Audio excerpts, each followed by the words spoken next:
Je m'adresse à vous une nouvelle fois pour savoir si vous avez des observations à formuler sur les conditions de votre remise à la Cour pénale internationale, ainsi que sur les conditions de votre détention au siège de la Cour à La Haye depuis votre arrivée.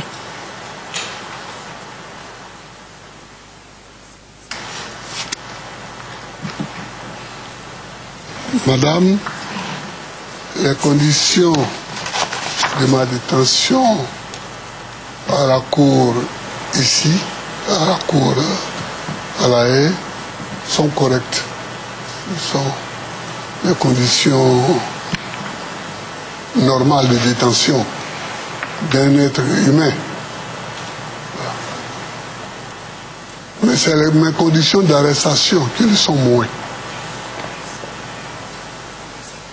J'ai été arrêté le 11 avril 2011 sous les bombes françaises. Le président de la République,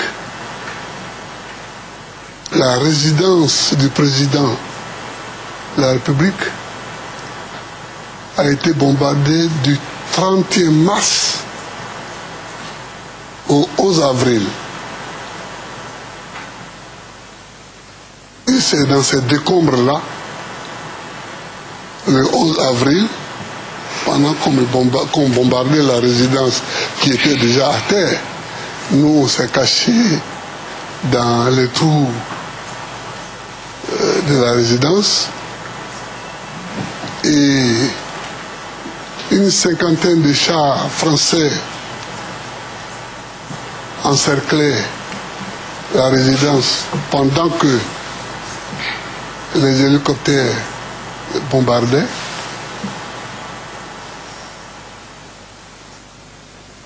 C'est dans ces conditions-là que j'ai été arrêté. J'ai vu devant moi mourir mon ministre de l'Intérieur, Tagro. J'ai vu mon fils aîné, qui est encore détenu en Côte d'Ivoire.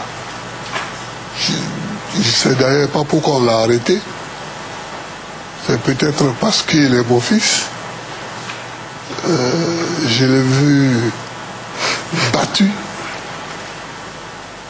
J'ai vu mon médecin personnel qui était avec moi, le docteur Blé, qui est encore à Korogo. Je l'ai vu battu, j'ai cru même qu'il allait mourir, mais Dieu merci, il n'est pas mort. Mais Tagro a eu moins de chance, le ministre de l'Intérieur.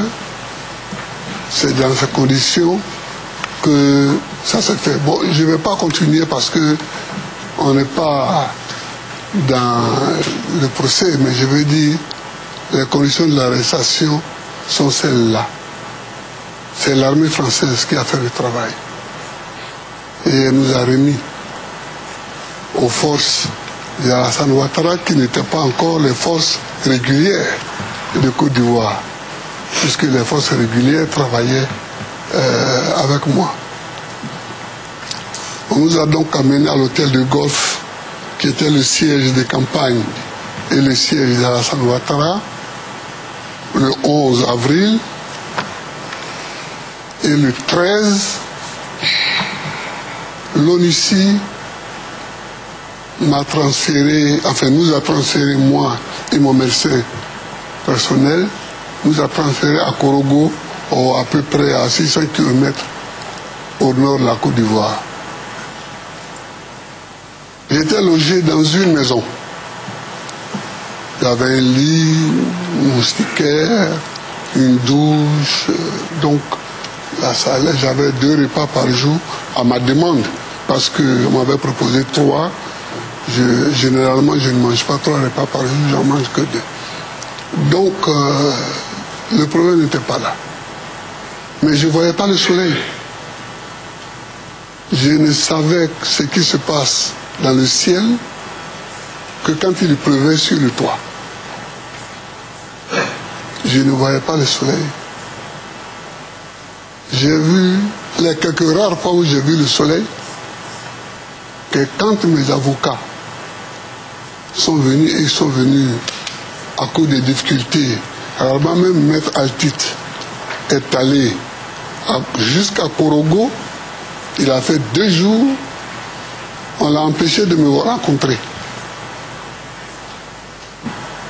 Et ça a été tout le temps comme ça, une bataille entre les avocats et mes geôliers pour que je puisse voir. Alors, c'est pas... Je pense que ça, ce n'était pas correct. Bon, là aussi, je vais m'arrêter parce que c'est pas une séance pour apitoyer les gens. Hein.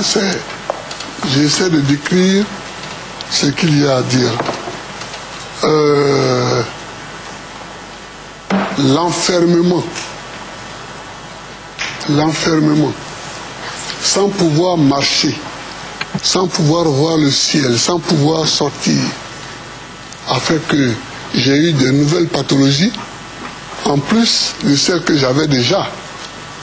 Et je ne suis plus un jeune homme, comme vous le voyez, madame. Je ne suis plus un jeune de 20 ans ni de 30 ans. J'ai aujourd'hui 66 ans. Donc, aujourd'hui, j'ai mal à l'épaule, j'ai mal à tous les poignets, j'ai mal ici même, quand je suis arrivé, heureusement, on m'a fait des radios, on me donne des médicaments, donc, voilà ce que je souhaitais dire. Sur mon transfert à La Haye, madame, moi, je suis toujours surpris par certains comportements. Si on me dit, Gbagbo, tu vas aller à La Haye, je monte dans la ville, je viens à La Haye. Mais là encore, on nous a trompés. On m'a appelé, on me dit que je vais rencontrer un magistrat à Korogo, dans le cadre de je ne sais plus quelle affaire. On a attiré mes avocats là-bas. Et pendant qu'on discutait, le juge d'application des peines est arrivé avec un papier que je n'ai d'ailleurs pas lu. Voilà le mandat d'arrêt. Donc immédiatement, il faut qu'on fasse une séance. Ils ont improvisé là, alors que mes avocats n'étaient pas préparés à ça. Alors que moi-même, je n'étais pas préparé à ça.